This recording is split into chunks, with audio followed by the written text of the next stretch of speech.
Mili Lacombe, que prazer imenso te receber aqui no 11 News, admirador de longa data do seu trabalho. Obrigado pela presença, pela generosidade. Vamos bater aquele papo aqui sobre futebol, política, religião e tudo mais, né? Tudo bom com você, querida? Todas as coisas que importam serem discutidas. Pois é. Obrigada, Conde, por me receber aqui. Eu sou fã, te vejo sempre, há muito tempo já.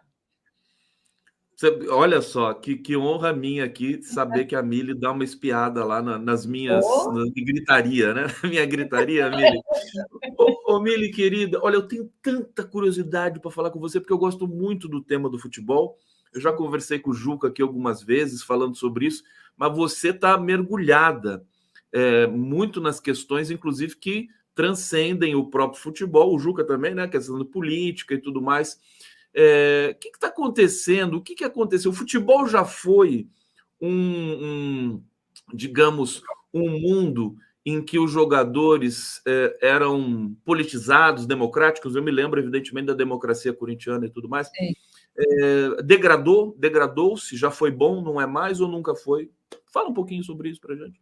Conde, eu acho que nunca foi. Eu acho que o futebol no Brasil sempre foi usado como instrumento político, né? Desde a ditadura, a gente teve esse uso, né, político do futebol na ditadura.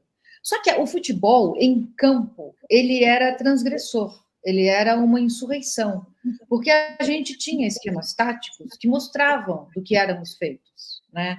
Então, se fora do campo havia interesses políticos desabonadores, dentro de campo, a força do futebol, a magia, o encantamento, seguia acontecendo.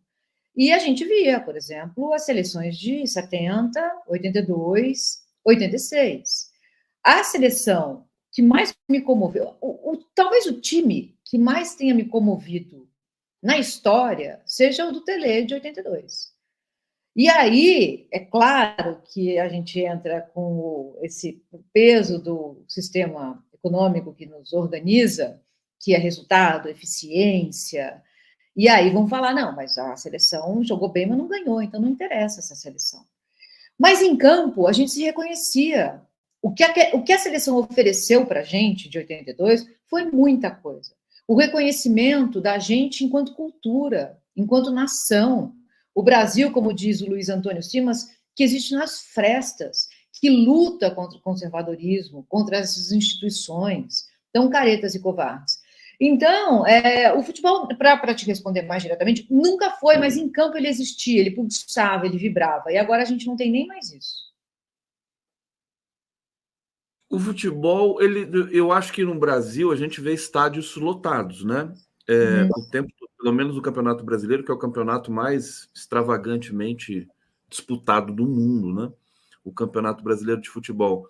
Agora, a gente não vê essa questão da pulsão, né? Do craque, da arte, embora os jogos sejam disputados e tudo mais. Agora, financeiramente, marqueteiramente, o futebol brasileiro está indo bem, Mili? Não, a CBF é uma empresa privada, né, Conde? Muito rica. Muito rica. O dinheiro que a CBF tem em bancos é dinheirão, assim. Dá bilhão, como diria o Ciro. Mas esse dinheiro não é usado, ele está lá rendendo juros, né? Para quê? Para enriquecer quem? Os mesmos de sempre, né? Ele não volta para o futebol. Não há investimento em gramados, não há investimento em educação antimachista, antimisógina, antirracista, anti-LGBTfóbica. O futebol, enquanto instituição nacional, deveria ter um investimento compatível com a importância dele. Mas não, não. A CBF é uma empresa privada, mergulhada em escândalos, com 3, 4 presidentes afastados. Um novo escândalo surgiu agora, o Lúcio de Castro revelou o The Inquisitor, o Lúcio de Castro é um dos maiores repórteres do Brasil, né, investigativo. Ele revelou um novo processo de assédio sexual, movido por uma diretora, ex-diretora da CBF, contra o diretor de comunicação.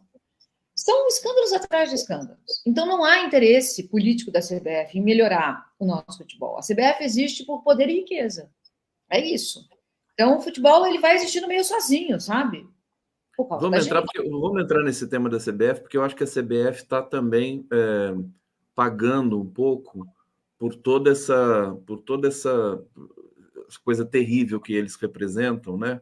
De não investir, por exemplo, nas crianças, nos jovens jogadores e tudo mais do Brasil, no futebol feminino, né?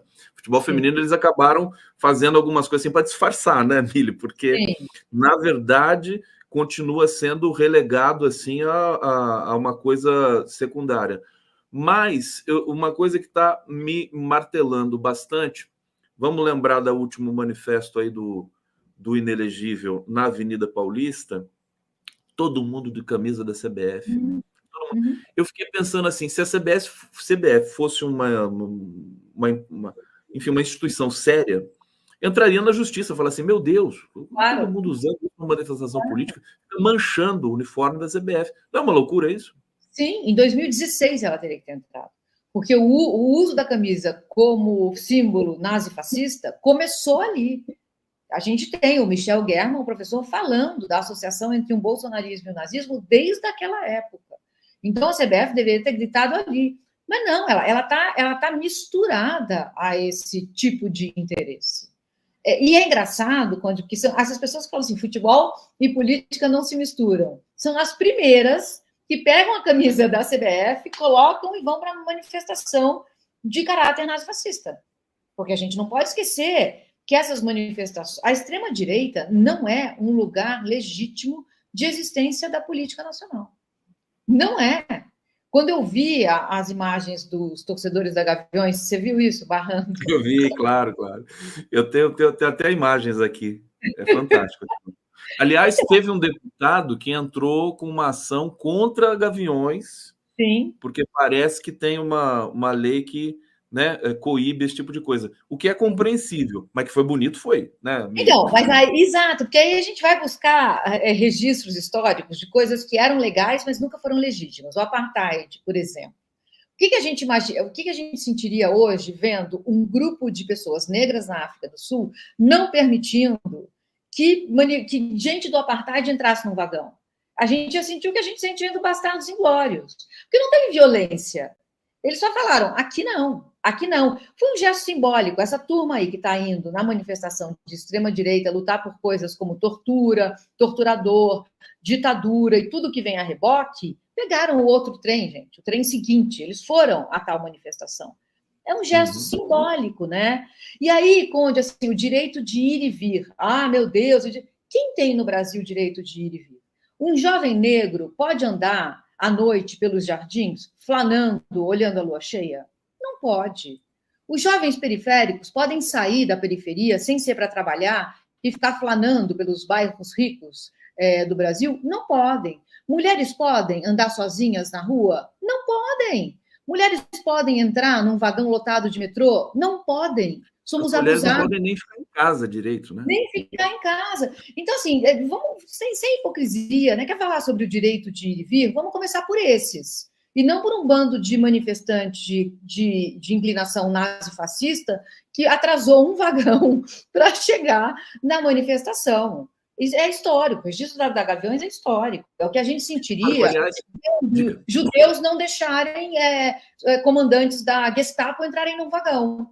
Por exemplo, a gente não ficaria feliz? Olha lá os judeus cometendo desobediência civil, não deixando o nazista entrar. Maravilhoso, é isso mesmo, é isso.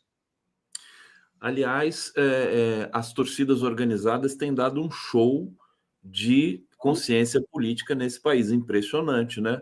Também, eu acho que é um pouco o contraste com a alienação dos jogadores, né? Uma coisa também que é impressionante, que eu queria saber de você, por que o jornal...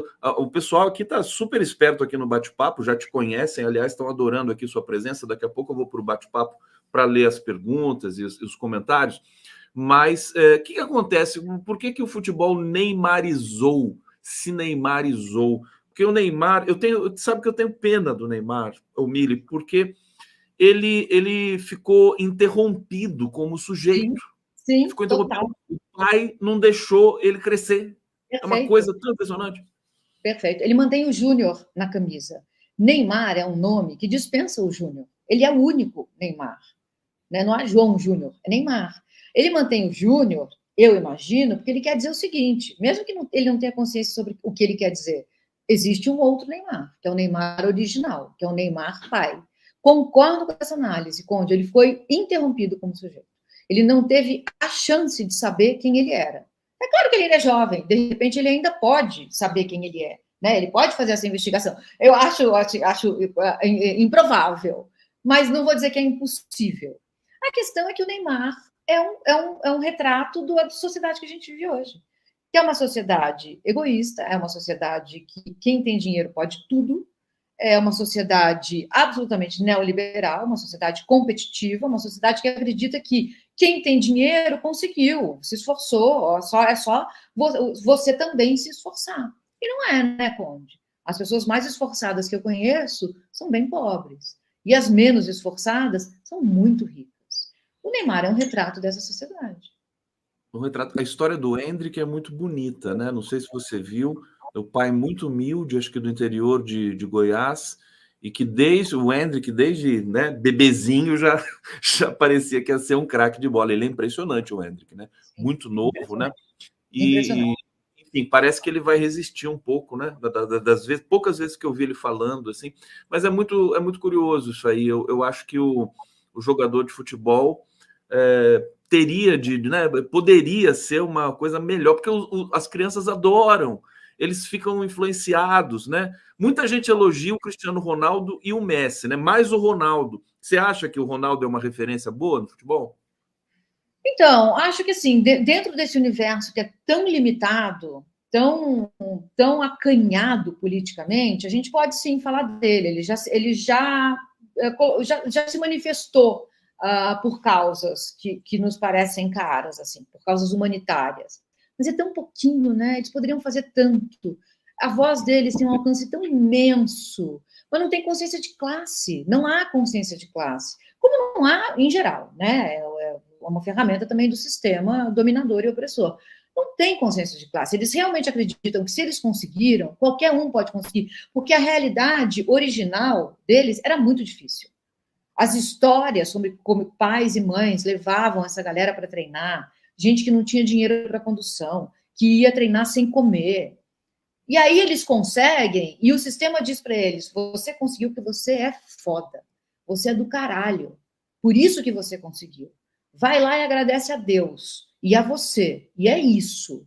Não isso, uma coisa que me deixava, era perturbador para mim num dado momento. Agora acho que arrefeceu até, mas todo jogador que fazia um gol, ele olhava para cima, assim, fazia, não sei o que, rezava, tudo mais. Não, tudo bem, um ou outro fazer, tudo, mas de repente todo mundo começou a fazer, até os jogadores que não tinham nenhuma enfim, religião, né? Basicamente, assim, católicos não praticantes, aquela coisa, aquele fenômeno brasileiro, também olhavam para cima, assim, e aquela coisa sempre. Porque eles veem essa realidade onde o Estado escolheu não estar, e as igrejas neopentecostais falaram: estaremos onde o Estado não está. Vamos lá amparar essa galera. Então, a gente tem todas essas nuances, sabe? Eles vêm, eles emergem com essa ideia, amparados por esse tipo de solidariedade. Eu e Deus, eu e a minha igreja, e é só. Que coisa, né? Estou me lembrando que eu sou fã eu não sou fã propriamente de boxe. Meu pai era fã de boxe, a geração dele e tal, né? Viu Joe Louis, viu grandes. E é um mundo literariamente muito rico, né? O livro daquele jornalista sobre a luta do Muhammad Ali com o George Foreman na África é antológico. Sim. E eu ia falar do Muhammad Ali, quer dizer, o Muhammad Ali foi uma referência fantástica para o mundo todo, política, né? Ele resistiu à guerra do Vietnã, tal, recuperou o cinturão. A história desse cara no esporte, como é que você vê assim essas figuras, esses expoentes do esporte, agora extrapolando um pouco do mundo do futebol, né? Muhammad Ali, por exemplo, foi uma coisa fantástica, né? Fantástico, porque você vê as histórias, são claras. É como na literatura, os livros clássicos. Esses caras são para sempre. Sócrates, por exemplo. Você falou aí da democracia, né, corintiana. O Corinthians foi internacionalmente conhecido sem ganhar nada. Porque sem ganhar nada em tese relevante. São Paulo estava lá ganhando o Mundial, o Flamengo estava ganhando o Mundial. O Corinthians nem estádio tinha, o Corinthians era o time da periferia, mas foi internacionalmente conhecido quando fez uma anarquia. Era mais uma anarquia, né?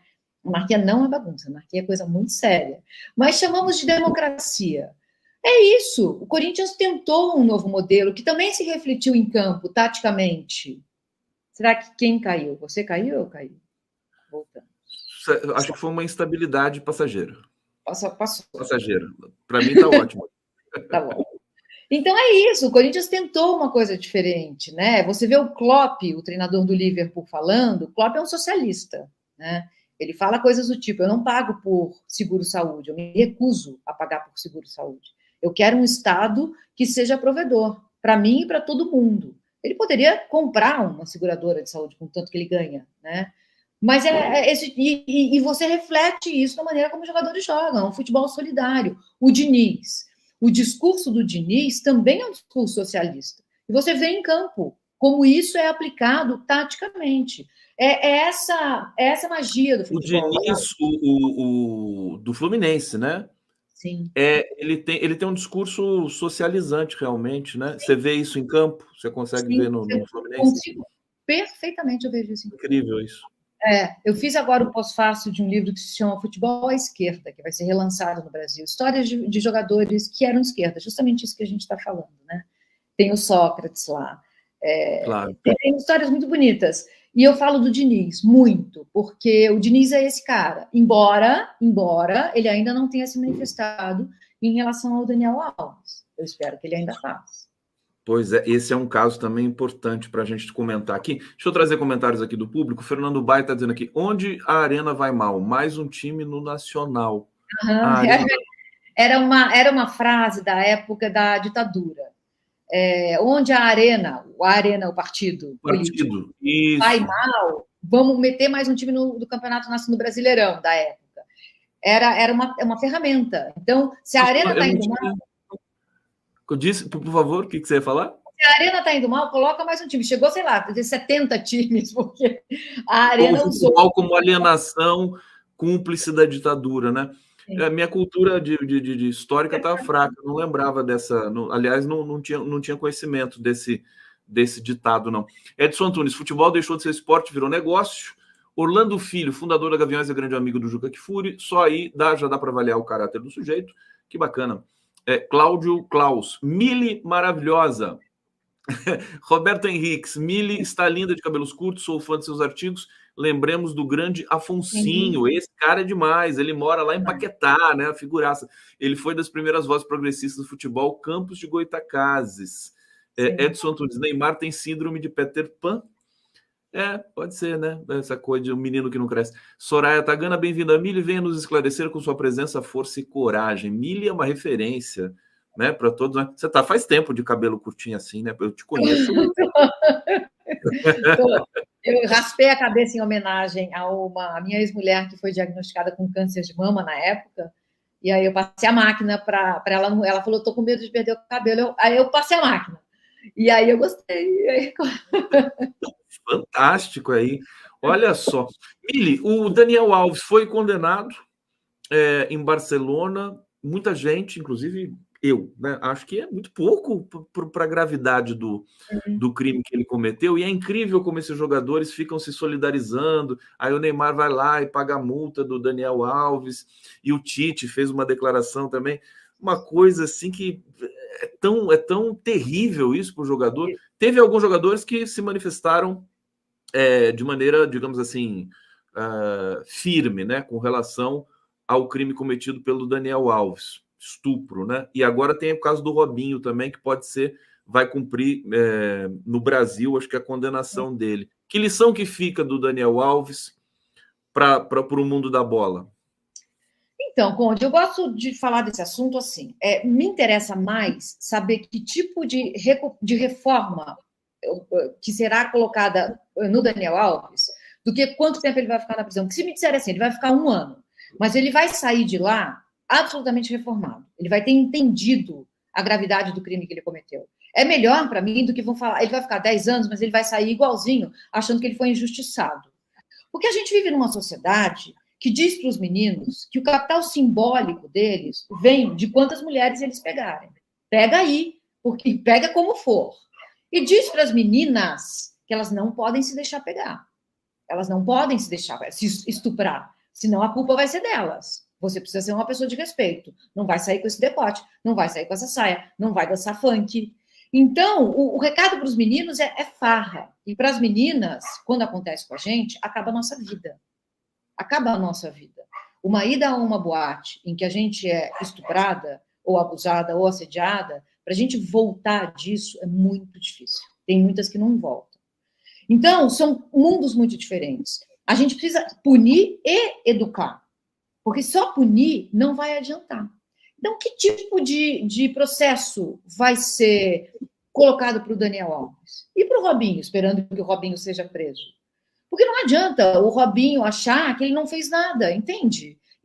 Sabe isso que eu acho terrível, eles não têm como é que eu posso dizer, a dignidade, né, de reconhecer que cometeram um erro, que é um erro que provém de uma formação, evidentemente, né, que a gente pode não minimizar, mas pode ponderar com relação a isso, né, ao machismo estrutural e tudo mais.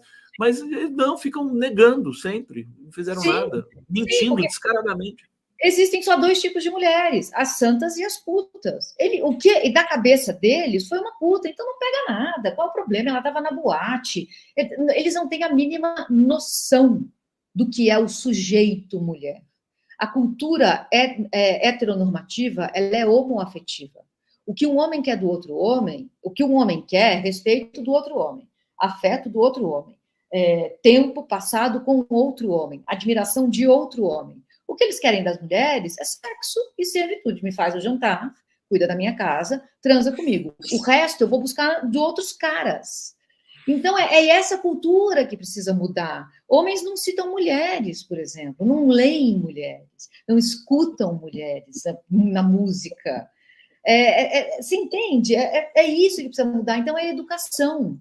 Esses caras precisam ser punidos, mas também reformados.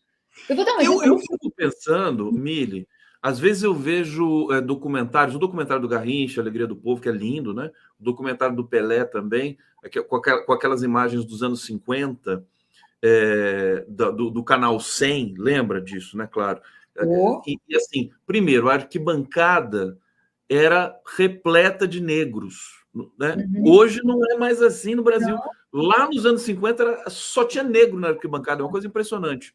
Aqueles closes que eles davam lá. Eu fico me tentando perguntar por que isso acontecia. Acho que os ingressos eram mais baratos, não sei. Dentre tantas havia a geral, né? Por exemplo, no Maracanã, havia espaços dentro do estádio que você podia ocupar com preços populares. Então, a geral, os caras não viam bem o jogo, então tinha que tirar a geral. Os caras não estavam lá para ver o jogo. Frase do poeta Sérgio Vaz: futebol a gente não vê, futebol a gente sente. Os caras estavam lá para terreirizar o estádio, como diz o Luiz Antônio Simas. Eu falo que vocês não citam mulheres, mas estou aqui citando um monte de homem, né? Os caras estavam lá para terreirizar o estádio, era aquilo que era feito, entendeu? Quando tiram a geral, tiram o geraldino. Encarecer o ingresso no Brasil é um ato racista, porque a gente não separa classe e raça no Brasil. 4 séculos de escravidão, nunca devidamente elaborados. Nunca houve processos de inclusão social a partir do fim da escravidão, né? Houve a partir do Lula ali, mas pouca coisa ainda. Então, quando você encarece, você embranquece. É um projeto racista encarecer o preço no Brasil. Futebol, e hoje tem que pagar para ver pela TV, né? Não é só, tudo bem, a gente não faz, tem que pagar para ver pela TV. Também pela TV, tem que pagar. Pagar para ser torcedor, sócio-torcedor. É só o que vale hoje. Não, e por isso que o futebol tem tanto dinheiro e tanta corrupção, porque é muito dinheiro que faz circular na sociedade, enfim, na economia, inclusive na economia do Brasil. Eu não sei se tem um cálculo, precisa fazer um cálculo de quanto que o futebol movimenta por ano no Brasil. Vai ser uma coisa tipo Petrobras, assim, né? É muita coisa. Bilhão. É uma indústria riquíssima. Agora, eu mencionei o futebol dos anos 50 e tudo mais, porque me parece que ele era mais humano do que o futebol de hoje. Sem querer entrar num clichê, mas ao ver a arquibancada povoada, com pessoas realmente assim, né, populares e tal, gente pobre, e assim, relação dos jogadores. Eu me lembro, por exemplo, né, mencionar o Garrincha com a Elza Soares. Eles tinham uma relação, parece que não era uma relação também muito, muito bacana, acho que ele batia na Elza, não se tinha uma coisa assim. Agora, eu tô pensando se a gente não regrediu nesse ponto. Tem uma torcida organizada, acho que é a Gaviões, né, que fala respeita as minas. Eu sempre falo para o meu filho, que é boleiro, que é jogador, eu falo para ele, respeita as minas, sempre, para incutir na cabeça dele já, né, ver se uma geração nova no futebol entra com essa coisa de, né, de não ficar, esse universo ultra masculino, que é um horror, né? Muita testosterona, né, Mili? Sim. Então, eu acho que havia um caráter mais economicamente humanizado há 50 anos, porque os preços eram baratos, era mais popular, mas para uma mulher era mais difícil ir a um estádio. Ainda mais difícil do que hoje, que ainda não é fácil. Havia muitos abusos, né? Você não, sozinha, você ia se misturar ali na galera, passada de mão. Tem relatos, Conde, em 2019 o Atlético Mineiro foi campeão brasileiro, tem relatos de torcedoras do Galo sendo estupradas enquanto o time comemorava o título, dentro do Mineirão. Então, a gente ainda tem isso hoje.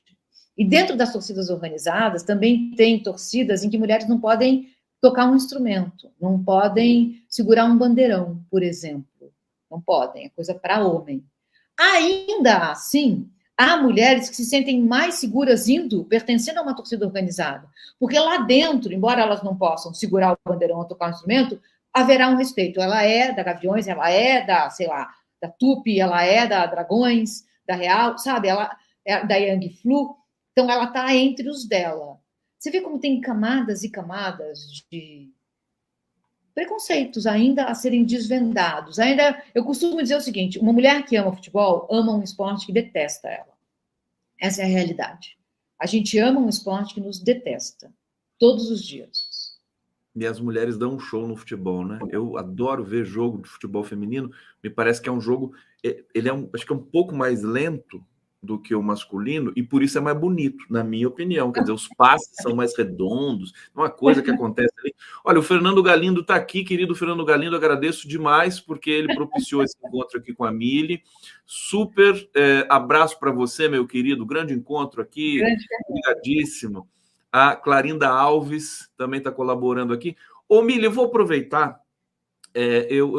Tem um filme dirigido pelo Luiz Fernando Carvalho, diretor, que é muito meu amigo, e ele vai lançar nos cinemas brasileiros A Paixão Segundo GH, que é baseado na obra da Clarice Lispector. Ele fez esse filme, passou pelo Festival de Roterdã, na Holanda, na Lisboa e tudo mais, em Lisboa também. O filme é fantástico e ele me falou o seguinte: Conde, indica esse filme para as mulheres fortes, é um filme para mulher, é um filme direcionado, porque é a história da GH. Sim. E o trailer é simplesmente uma coisa maravilhosa. Eu vou botar o trailer aqui para gente e aí a gente comenta na sequência aqui. Vamos ver o trailer do filme, aliás, primeiríssima mão para vocês aqui, A Paixão Segundo GH, que estreia nos cinemas brasileiros em 28 de março. Vamos ver. Ontem de manhã, quando saí da sala para o quarto da empregada, nada me fazia supor que eu estava a um passo da descoberta de um império. A um passo de mim.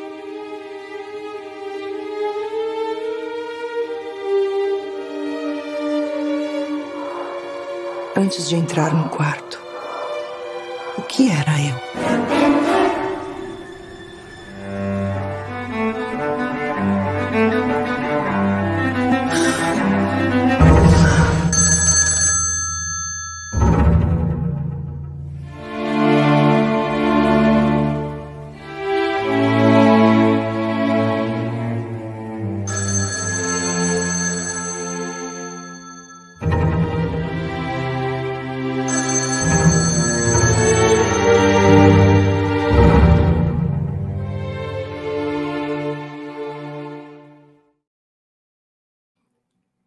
Gostou? Incrível, nossa, né? Maria Fernanda Cândido. A gente fica arrepiado, a trilha sonora, toda essa coisa. Assim. O Luiz Fernando ficou 5 anos trabalhando nesse filme, é uma obra-prima. E quando estrear, Mili vai estar lá, hein, Mili? Estarei lá com... Gente, a Clarice é Clarice, né? Maravilhosa. Clarice é Clarice. The Passion, according to J. Age, né? Estava escrito ali em inglês. Age, não, porque é o filme, o trailer mundial, né? Ô, Mili Lacombe, eu queria te perguntar o seguinte: a gente viu o Inelegível, Inominável e mais um monte de imbrochável, né? Ele diz imbrochável também. Fazer um ato na Paulista que botou lá muita gente. Inclusive, o Lula falou assim: não dá para negar, tinha muita gente e tudo mais. Resumindo, a extrema-direita bota muita gente na rua e acho que vai continuar botando. Ficou um gosto amargo, porque a esquerda acaba, a parte da esquerda entrando numas de querer competir com isso, que eu acho que não é produtivo. Eu queria te ouvir sobre isso. Como é que a esquerda pode responder e se esse ato do Bolsonaro te impressionou para além de algumas outras coisas? O discurso dele foi um discurso de quem recuou e de quem está com medo de ser preso, evidentemente. Sim, ele quer anistia preventiva, né? Então, coloca muita gente na rua mesmo. A gente tem uma história, né, com o fascismo. O Brasil não se separou nunca do fascismo. A gente teve um partido integralista nacional que foi um dos maiores do mundo, né? Então, não é à toa que a direita é o que é. A extrema-direita e a direita, hoje em dia, quase não se separam, né? É o que é no Brasil. O que a esquerda pode fazer, né? Eu acho que, primeiro, parar de ridicularizar. Porque eu vi muita gente, inclusive pessoas muito ligadas ao Lula, ridicularizando. Não é para se ridicularizar isso. Porque se o Lula não der certo, volta uma coisa pior que o Bolsonaro. Então, a gente precisa estar muito atento. As redes de comunicações que eles têm, eles se comunicam muito melhor do que a gente. A gente precisa prestar atenção. Enquanto eles colocam sim, mas não no sentido da gente competir. Porque eu também vi gente falando, flopou, não deu. Deu, foi bom. Mas não é, a gente não tem que competir com isso. O que a gente precisaria estar fazendo? Construindo uma agenda. A gente parou de ter sobre o que falar. A gente está negando o outro lado. Eles são horrorosos, é nazifascismo, é uma aberração, é tudo isso mesmo. Mas qual é o nosso discurso? Uma esquerda que se recusa a falar em aborto. Tem medo de falar. Não é hora de falar disso. Nunca é hora de falar de política reprodutiva. Nunca é hora de olhar para problemas que são problemas de uma nação. Porque mulheres morrem, né? Literal e simbolicamente, todos os dias no Brasil. Então, uma esquerda que não fala em jornada de trabalho. Não fala mais em jornada, não se fala em carga horária. Não se fala em, como diz o Safatli, autogestão da classe trabalhadora. Cadê esse discurso? A gente vai continuar aceitando as coisas como elas estão? Então, acho que a esquerda precisa construir uma agenda, sem medo de ser chamada de radical. Quando a gente fala, estavam certos os integrantes da Gaviões que não deixaram manifestantes com inclinações nazifascistas entrarem, tem gente da esquerda que fala, mas e o direito de ir e vir? Direito de ir e vir para quem? Para quem? Nós não temos. Um jovem negro não tem nesse país direito de ir e vir. Mulheres não têm direito de ir e vir. Mas não podemos usar a pauta identitária para pressionar o Lula a colocar mais um ministro no STF. Como se ser homem, branco, não heterossexual, não fosse uma identidade. Quem está ausente da pauta identitária? O que a gente deveria estar falando é quem vai falar em nome do universal. Quem pode falar em nome do universal? Porque o Lula foi movido, sim, pela pauta identitária para indicar 2 homens. Essa pauta identitária. Ele uma pauta identitária também, né? Não dá para negar. Claro, que se pretende invisível. Então, cadê a esquerda que aponta para o caráter não universal dessa pauta, dessa dimensão de identidade, que é o homem branco heterossexual? Então, a esquerda não tem o que dizer. A esquerda olha para a direita e fala, vocês são horríveis, vocês são feios, vocês são bobos, vocês não colocaram tanta gente na Paulista. É um discurso vazio, é um discurso natimorto. A esquerda precisa de uma agenda. Cadê a agenda da esquerda? Até o Boulos... É aquela coisa que você falou um pouco também do futebol, não me lembro o autor que você falou, o futebol tem que sentir, a política tem que sentir também, né? Não pode só ficar assim, preocupado com a eleição, se isso vai tirar voto, vai colocar. A esquerda me parece um pouco assim nesse momento. Né? Sim, sim. Mas a gente vai perder aqui e ali. Vamos perder. Pautar o aborto é difícil. É difícil, está cheio de tabu em volta. É uma discussão bastante simples, mas ela é tornada complexa justamente para interromperem essa discussão. Né? Então, a esquerda precisa ter coragem de trazer para... As pessoas estão esgotadas, Conde. Tem gente que olha para a extrema-direita simplesmente porque ela está desesperada. Ela não aguenta mais trabalhar 17 horas por dia, 7 dias por semana, para pagar alguns boletos, que nem todos mais a gente está conseguindo pagar. Cadê a esquerda que vai falar com esse cara? Com esse trabalhador precarizado, com o precariado? A gente não tem mais. A gente não tem mais essa esquerda. Então, a gente precisa... A nossa disputa é nesse lugar. E não em colocar... agora vamos colocar 300 mil nas ruas. A nossa disputa é nessa não recuo. É o não recuo das nossas pautas, que sempre foram nossas pautas. Agora, tem que sentir aquela coisa, sentir a cena política e não ficar também envergonhado de fazer manifestação pública, né? Quer dizer, a esquerda me parece ainda um pouco acuada, assim, ela vê essa massa da extrema-direita e fala assim, meu Deus, como é que eu vou fazer? Não, tem uma coisa também, não adianta ficar só colocando gente na rua, estava falando isso ontem lá, colocando gente na rua e perder a eleição, que foi o caso do Bolsonaro, perdeu a eleição, tem que ganhar a eleição também, né, Mili? Sim, exato. É por isso que é tão importante que o Lula compreenda. Ele acha que ele compreende, né? Quem sou eu para dizer o que o Lula tem? O que mais compreende tudo que eu estou vendo. Mas a gente precisa muito que esse Lula 3 dê certo. Porque se não der, o que vem depois é uma coisa pior do que Bolsonaro. A gente não tem nem imaginação para vislumbrar o que seria isso. O que pode vir depois do Bolsonaro? Mili Lacombe, deixa eu trazer aqui o César Calejon, que vai ficar aqui comigo, conversando. Mili vai passar o bastão para o César. E aí, Calejon? Tá bom, lindão. Conde, que saudade de você, meu irmão. Mili, estava te ouvindo atentamente aqui. É louvável não só a tua coragem, Mili, mas a tua inteligência, a tua eloquência, como você consegue trabalhar temas sociopolíticos utilizando o futebol como referência. Ninguém no Brasil faz isso como você. A tua fala...